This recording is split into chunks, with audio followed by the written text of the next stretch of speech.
Kumagat, marami ang nasilaw. Sa loob lang kasi ng 8 hanggang 20 araw, anumang perang ilalagak ng isang investor sa kumpanyang Aman Futures Group, maaring kumita ng 30 hanggang 80%.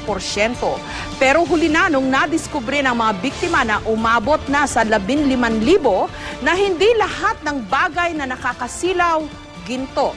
At lumalabas ngayon sa investigasyon, hindi lamang mga ordinaryong tao ang nabiktima, kundi pati mga mismong opisyal din ng gobyerno. Kung tutuusin, hindi na bago ang modus operandi ginamit ng mga may-ari umano ng kumpanya na si Emmanuel Amalillo, ang siste. Binabayaran ng kumpanya ang mga investor sa pamagitan ng sariling pera na inilagak din ng investor o mula sa perang galing sa mga susunod pang mahahalinang maglagak ng pera. Sa madaling salita, isang simpleng pagnanakaw kay Juan para bayaran si Pedro. Isa itong uri ng scam na kung tawagin Ponzi scheme. Halaw sa pangalan na nagpauso ng ganitong sistema ng panloloko sa Amerika noong 1920s na si Charles Ponzi.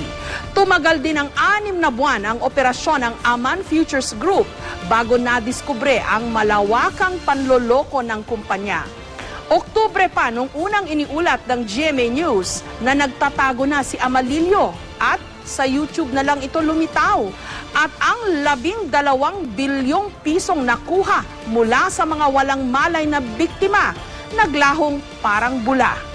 Hindi mahirap maiwasang mabiktima ng ganitong mga modus. Kapag may nag-aalok po sa inyo ng investment na may sobrang taas na interes, huwag pong kakagat.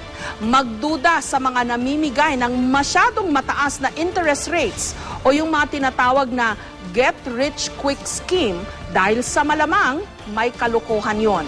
Huwag din maniniwala sa name-dropping o yung mga sabi-sabi o mainganyong mag-invest porque si ganito o si ganon ay sinasabing nag-invest din. Tandaan na ang mga manloloko may matatamis ding dila. Mag-verify ng mabuti para ang inyo pong pinaghirapang salapi protektado.